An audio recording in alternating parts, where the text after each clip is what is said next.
n'attristez pas le Saint-Esprit de Dieu par lequel vous avez été scellés pour le jour de la rédemption.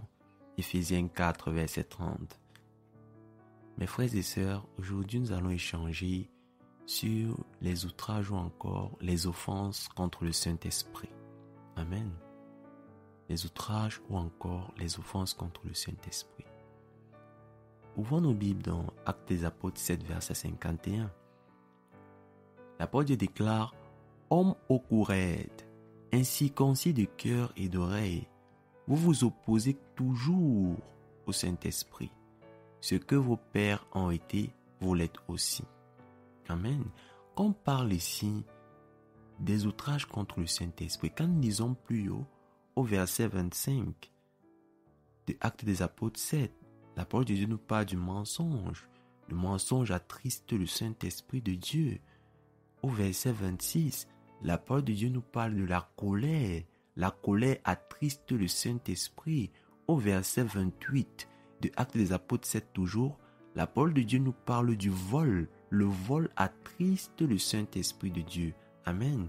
Il y a aussi d'autres péchés. Ce n'est pas seulement le péché de l'immoralité sexuelle qui attriste le Saint-Esprit, mais tout ce qui n'est pas conforme à la volonté de Dieu attriste le Saint-Esprit de Dieu. Amen. Et c'est très important que nous sachions cela. Très, très, très important que nous sachions cela. Et il y a certaines personnes qui se sont aventurées à offenser le Saint-Esprit. Et ce qu'ils ont récolté, c'est la mort. Et nous voyons cela clairement dans Actes des Apôtres 5, versets 1 à 9, Ananias et Saphira. Amen. Ils sont venus mentir dans la présence de Dieu. Mentir. Ils sont venus déclarer quelque chose qui était faux pour tromper. Ils ont attristé le Saint-Esprit. Et ce qu'ils ont eu en retour, c'était quoi? La mort. Amen. Et la parole de Dieu dit quelque chose, que le plus grand des péchés, c'est quoi?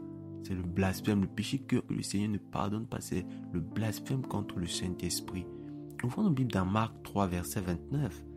La parole de Dieu déclare « Mais quiconque blasphémera contre le Saint-Esprit n'obtiendra jamais de pardon.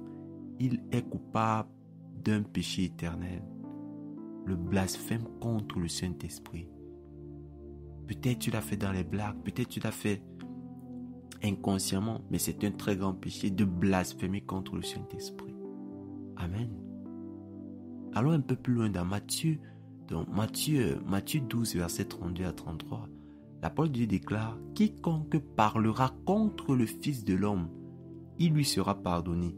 Mais quiconque parlera contre le Saint-Esprit, il ne lui sera pardonné ni dans ce siècle, ni dans le siècle à venir. » Mes frères et sœurs, ce blasphème-là, ça a commencé avec les dignités ecclésiastiques au temps de Jésus, qui attribuaient au diable toutes les œuvres que Jésus-Christ faisait, les miracles qu'il opérait, les guérisons qui étaient effectuées. Pour eux, c'était comme un exorcisme diabolique. Or, toutes ces manifestations étaient dans le plan de Dieu pour les hommes. Amen. Et de nos jours, toujours nous retrouvons ces gens-là qui ont l'attitude des pharisiens face à l'évangile. Et cela pourrait être considéré comme un blasphème contre le Saint-Esprit. Alors toi qui m'écoutes, tu es dans cette catégorie de personnes qui ont blasphémé contre le Saint-Esprit. C'est le moment de te repentir. Peut-être tu l'as fait pour amuser la galerie, peut-être tu l'as fait pour, inconsciemment. C'est le moment de te repentir. Repente-toi, demande pardon à Dieu.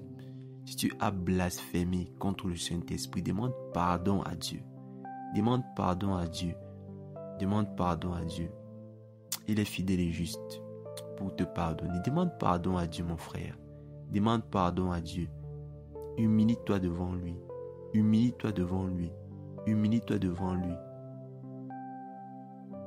Que le Seigneur te bénisse.